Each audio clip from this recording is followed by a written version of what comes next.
2013 সালে আপনারা জানেন শাহবাগ কায়েম করার মাধ্যমে এই দেশে বিচারিক হত্যাকাণ্ডকে বৈধতা দেওয়ার চেষ্টা করা হয়েছিল।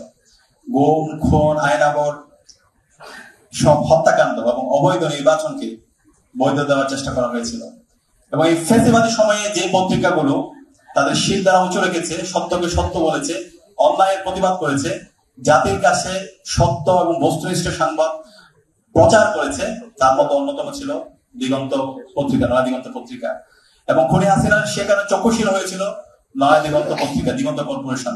আপনারা জানেন 2013 সালের 5 মে শাপলা যখন গণহত্যা হচ্ছিল, সেই গণহত্যার চিত্রগুলো জাতির কাছে জানানোর কারণে দিগন্ত টিভিকে বন্ধ করে দেওয়া হয়, ইসলামিক টিভিকে বন্ধ করে দেওয়া হয়।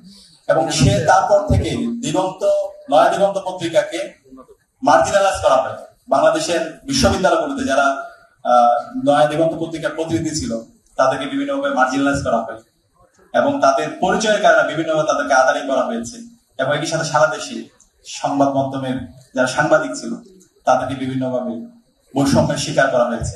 এবং গত 16 বছরে নয়া দিগন্ত পত্রিকা সরকারের কোনো অবদান এবং বিজ্ঞাপন ছাড়া পাঠকদের ভালোবাসা এবং তাদের বস্তুনিষ্ঠতার মাধ্যমে এতদিন ধরে তারা তাদের কাজ জারি রেখেছে। এবং জুলাই বিপ্লবের সময়ে আমরা যখন দেখতে পেয়েছি আমাদের এই যৌক্তিক আন্দোলন, ন্যায্য আন্দোলন যখন আমরা করছিলাম, তখন এই আন্দোলনকে বিভিন্নভাবে ফ্রেমিং এবং টেকিং করার চেষ্টা করা হয়েছিল। যখন ইন্টারনেট ব্ল্যাক আউট ছিল, কারফিউ জারি অবস্থা ছিল, তখন ছাত্র জনতার এই বিপ্লবকে ভিন্ন খাতে নিয়ে যাওয়ার জন্য আমরা সংবাদ মাধ্যমের অপসাংবাদিকতা দেখতে পেয়েছি।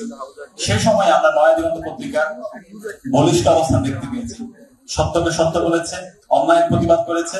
এবং জুলাই বিপ্লব পরবর্তী 1 বছর জুড়ে আমরা নয়া দিগন্ত পত্রিকা দায়িত্বশীল আচরণ দেখতে পাচ্ছি। আমরা আশা করব বিপ্লব পরবর্তী শহীদদের যে আকাঙ্ক্ষা, বৈষম্যহীন ইনসাফ ভিত্তিক বাংলাদেশ বিনির্মাণ, সেই লক্ষ্যকে সামনে রেখে ছাত্র জনতার যে প্রত্যাশা, সেই আকাঙ্ক্ষাকে সাথে নিয়ে নয়া দিগন্ত পত্রিকা নতুন দিনের যাত্রা উন্মোচন করবে। এবং সেই যাত্রায় আমরা ঢাকা বিশ্ববিদ্যালয় কেন্দ্রীয় ছাত্র সংঘ ডাকসু সহ দেশে আপামর ছাত্র জনতা নয়া দিগন্ত পত্রিকার সাথে থাকবে।